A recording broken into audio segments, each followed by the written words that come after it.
Quinta giornata di campionato di Serie D. Sfida al vortice quest'oggi il Sivori di Sestri Levante, che vede in campo i corsari contro il sorprendente Montecatini. Partita che parte a rilentatore con un buono studio da entrambi le compagini.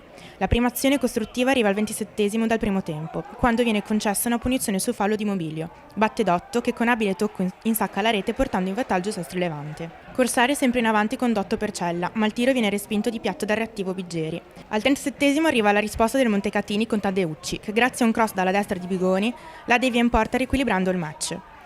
Ma la vera forza del Montecatini la si vede a pochi secondi dal termine del primo tempo, con un lancio geometrico di Gambadori per il trequartista Piscopo, classe 98, che spiazza Dondero e insacca la rete realizzando il suo primo gol stagionale. Nella ripresa sono ancora gli ospiti in avanti, che non lasciano spazi ai padroni di casa, e al nono si rendono pericolosi con un tiro di Bigoni, che non trova lo specchio della porta.